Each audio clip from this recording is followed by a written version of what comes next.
여러분 정말 믿기지 않아요. 2026년 북중미 월드컵 아시아 2차 예선, 중국 축구가 또 한 번 깊은 절벽 앞에 서게 됐습니다. 무려 24년 만에 본선 진출을 노리던 그들이 이번엔 에이스 우레이의 부상이라는 초대형 악재를 맞았어요. 그런데 말입니다. 단순히 한 명의 선수가 빠졌다고 해서 이렇게 흔들릴 수 있을까요?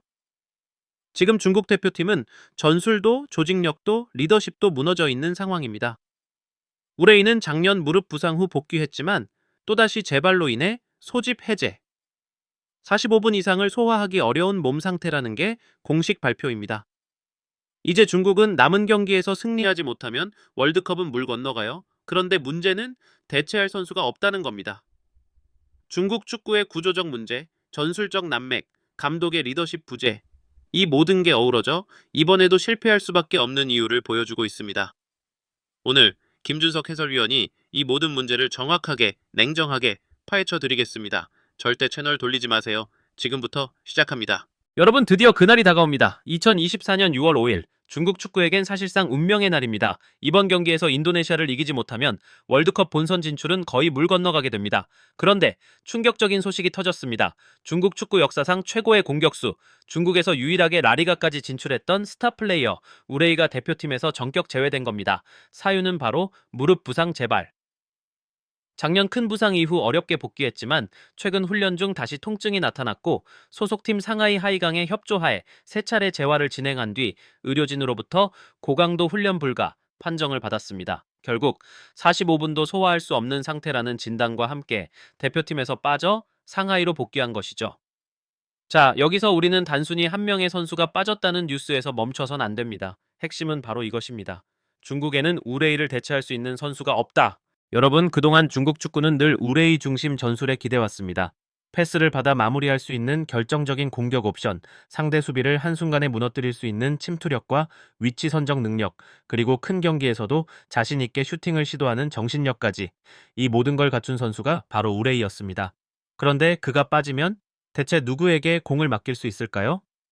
아직까지 A매치에서 두 자릿수 득점을 기록한 공격수도 없고 20대 후반 L 30대 초반에 해당하는 주전급 스트라이커들 대부분은 국제 경기 경험 부족 또는 컨디션 난조에 시달리고 있습니다.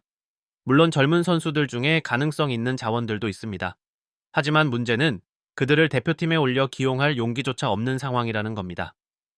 감독 브랑코 이반코비치 감독 역시 전술적 유연성보다는 우레이 의존도에 가까운 접근을 보여왔습니다. 그리고 그 결과가 바로 지금입니다. 단 한 명의 선수가 빠졌을 뿐인데 팀 전체가 무너질 위기에 놓인 겁니다. 한국 축구팬 여러분, 상상해보세요. 손흥민이 빠졌다고 해서 대표팀이 이렇게까지 흔들릴까요? 김민재가 빠졌다고 한국 수비가 무너질까요? 아니죠. 시스템으로 버틸 수 있고 대체 자원이 준비되어 있기 때문입니다. 하지만 지금 중국은 그런 시스템조차 없습니다. 우레이의 부상은 단순한 악재가 아니라 중국 축구 전체 시스템이 얼마나 취약한지를 보여주는 상징적인 사건입니다. 다음 파트에서는 우레이 OUT 이후 중국 대표팀이 어떤 전술적 한계를 드러내고 있는지 조목조목 파헤쳐 보겠습니다. 놓치지 마세요. 자, 이제부터는 우레이가 빠진 현실적 문제에 대해서 더 깊이 들여다보겠습니다. 이게 단순히 한 명 빠진 걸로 끝나는 문제가 아니에요. 중국 대표팀은 지금까지 공격 전술의 중심축을 우레이 한 명에게 의존해 왔습니다. 실제로 수치가 말해줍니다. 우레이는 이번 월드컵 아시아 예선에서 중국 득점의 절반 이상에 직접 관여했어요. 골을 넣든 어시스트를 하든 마지막 장면엔 늘 그가 있었습니다. 더 놀라운 건 올 시즌 클럽과 대표팀을 통틀어 출전 시간은 고작 174분밖에 안 되는데도 3골 1도움을 기록하며 경기당 평균 0.23골이라는 수치를 만들었습니다. 지금 남아있는 선수들 중 득점 효율 1위였던 거죠. 그럼 이제 그 자리를 메워야 할 대체 자원들을 살펴볼까요? 먼저 장위닝. 키 크고 힘 좋고 공중볼 경합엔 강합니다. 하지만 정작 중요한 골 결정력이 너무 떨어져요. 기회는 많이 만드는데 마무리가 안 됩니다. A매치 득점 기록만 봐도 알 수 있어요. 골보다 실망이 더 많았던 선수죠. 다음은 웨이스하오, 웨이시허. 스피드 있고 개인기 좋은 건 사실입니다. 그런데 너무 혼자 합니다. 돌파는 좋아요. 근데 그 다음이 없어요. 패스를 줄 타이밍에도 무리하게 드리블을 시도하다가 볼을 빼앗기고 공격 흐름이 끊겨버리는 경우가 많죠. 결국 팀워크 부재라는 비판이 계속 따라다닙니다. 또 다른 자원은 린양민과 왕위둥입니다. 하지만 이 선수들은 국제 무대 경험이 너무 부족해요. 중국 리그에선 괜찮은 활약을 보여줄 수 있겠지만 대표팀 레벨, 특히 월드컵 예선처럼 압박감 높은 무대에선 전혀 검증되지 않은 선수들이죠. 결국 중국은 지금 믿고 맡길 수 있는 스트라이커가 단 한 명도 없다는 결론에 도달합니다. 여러분, 생각해보세요. 이런 구성으로 지금처럼 결코 쉽지 않은 인도네시아 원정에서 무조건 이겨야 하는 경기를 치러야 한다는 것, 이게 얼마나 무서운 일입니까? 인도네시아는 최근 빠르게 성장하고 있습니다. 해외파도 많고 조직력도 좋아요. 거기다가 홈팬들의 열광적인 응원까지 더해지면 중국으로선 쉽게 뚫을 수 없는 철벽이 됩니다. 우레이가 빠진 지금 중국 공격진은 발톱 빠진 호랑이와 다를 바 없습니다. 껍데기는 있어도 실질적인 위협이 없는 거죠. 이런 전술 구조로 과연 중국이 인도네시아를 넘을 수 있을까요? 저는 개인적으로 굉장히 회의적입니다. 그리고 이것이 단지 전력 문제만이 아니라 전술, 준비, 그리고 시스템 전체의 실패를 의미한다는 게 더 큰 문제입니다. 다음 파트에선 왜 중국은 수년간 이렇게 한 명의 선수에게 의존하게 됐는지, 그리고 그 이면에 어떤 지도력과 시스템의 붕괴가 숨어 있는지 좀 더 깊이 분석해 보겠습니다. 계속 시청해 주세요. 그렇다면 여기서 이런 질문이 생기죠. 감독이 전술적으로 풀어가면 되는 거 아닌가요? 하지만 현실은 그렇게 간단하지 않습니다. 중국 대표팀의 사령탑, 브랑코 이반코비치 감독. 이 감독은 사실 예전부터 전술의 유연성이 떨어진다, 위기 상황 대처가 느리다는 평가를 받아왔습니다. 이건 단순한 비난이 아니라 경기 내용이 그대로 보여줍니다. 최근 중국의 경기들을 한번 복기해 볼까요? 공격수는 전방에서 고립돼 있고 미드필드는 공수 전환이 느릿느릿, 측면 전개는 단조롭고 반복적이며 무엇보다 우레이가 없으면 공격 루트 자체가 사라져버립니다. 즉, 지금의 중국 대표팀은 우레이 한 명을 전제로 짜인 팀이에요. 이 말은 곧 우레이 없이 전술이 성립되지 않는다는 뜻. 문제는 이게 단발성 이슈가 아니라는 겁니다. 이반코비치 감독이 부임한 이후에도 전술적인 실험이나 다양한 옵션을 시도한 적이 거의 없어요. 늘 같은 방식, 늘 같은 플레이. 상대가 중국 축구를 분석하기 너무나 쉬운 이유가 여기에 있습니다. 그러니 이번처럼 핵심 공격수가 빠졌을 때 그 공백을 메울 전술이 아예 없는 겁니다. 선수들이 어떻게 움직여야 할지조차 감을 못 잡는 상황. 이건 단순한 선수 문제를 넘어 감독의 리더십 부재, 전술적 상상력 부족, 그리고 무엇보다도 중국 축구 시스템 전체의 한계를 보여주는 장면이에요. 여러분, 축구는 결국 11명이 함께 움직이는 조직의 스포츠 아닙니까? 그런데 단 한 명 빠졌다고 조직이 무너진다면 그건 선수 탓이 아니라 시스템과 지도력의 문제입니다. 이반코비치 감독은 과거에 이란과 크로아티아를 이끌며 성공한 경험도 있었지만 지금의 중국 대표팀은 그때와 전혀 다른 환경입니다. 기본기가 부족하고 선수단의 기복도 심하며 리그 자체의 경쟁력도 약하죠.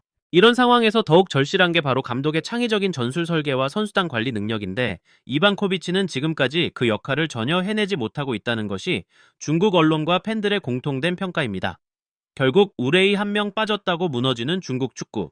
이건 선수 개인의 문제가 아니라 감독이 수년간 쌓아올린 전술 없는 전술, 허상 위에 세워진 팀의 민낯이 드러난 것에 불과합니다.